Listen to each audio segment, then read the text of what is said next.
Good morning, class 1.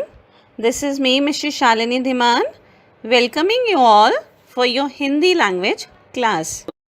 बच्चों, पाठ 1 भाषा का पाठन हम पहले ही कर चुके हैं, जिसमें भाषा क्या है और उसके 2 रूप के बारे में हमने पढ़ा था।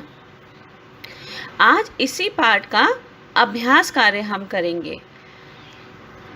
पहले कुछ कार्य पुस्तक में करेंगे, उसके बाद कुछ लिखित कार्य हम अपनी नोटबुक में करेंगे, हिंदी व्याकरण, हिंदी लैंग्वेज की नोटबुक में।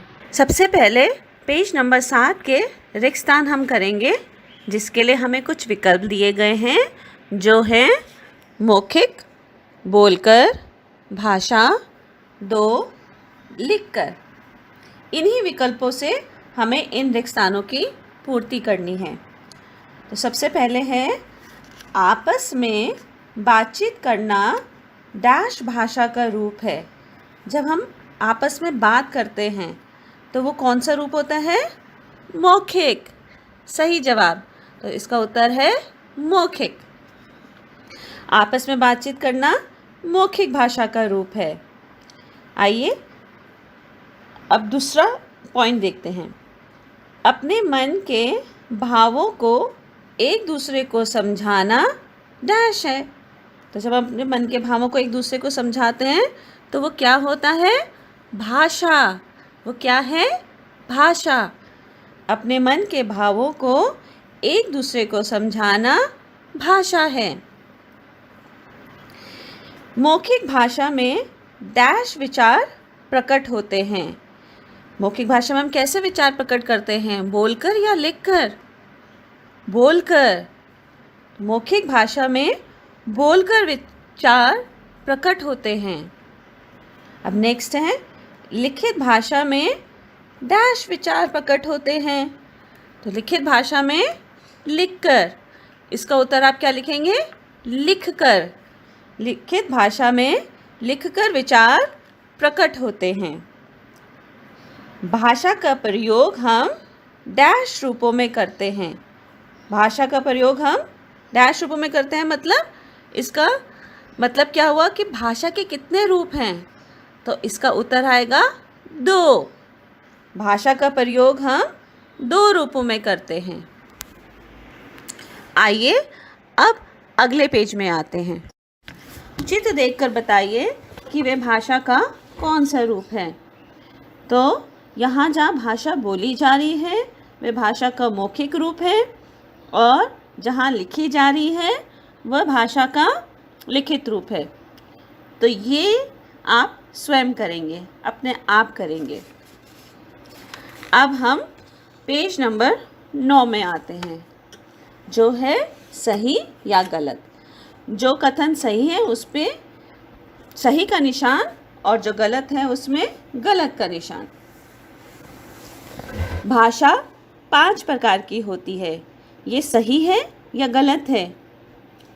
ये गलत है, क्योंकि भाषा 5 प्रकार की नहीं होती है।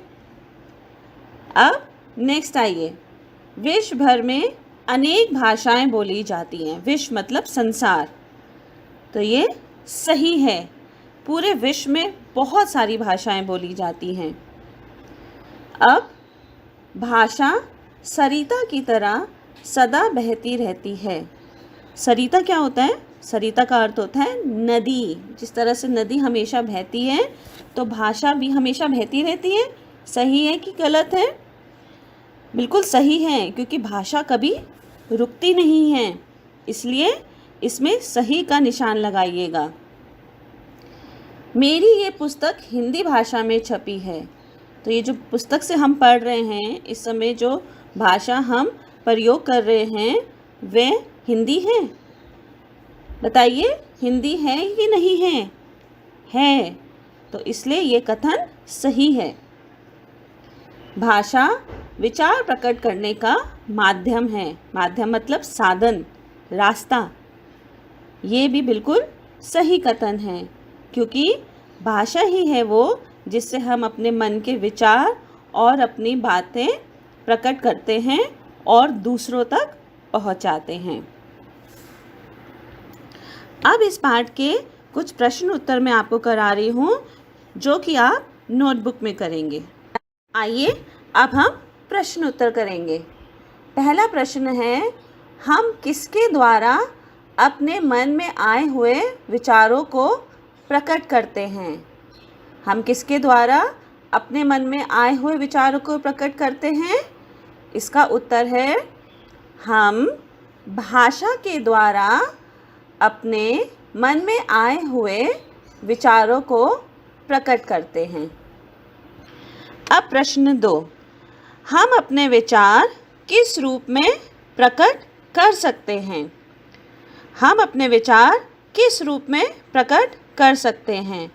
इसका उत्तर है, हम अपने विचार बोलकर अथवा लिखकर प्रकट कर सकते हैं।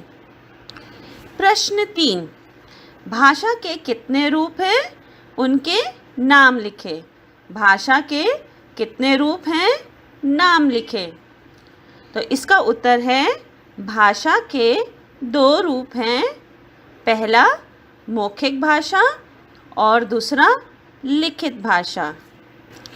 अगला प्रश्न है, हमारे देश की राष्ट्रीय भाषा कौन सी है?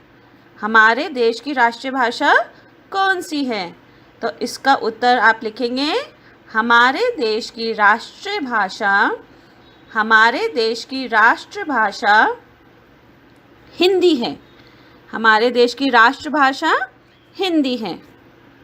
अब आखिरी प्रश्न है, भारत में बोले जाने वाली कोई 4 भाषा के नाम लिखें। भारत में बोले जाने वाली कोई 4 भाषा के नाम लिखें।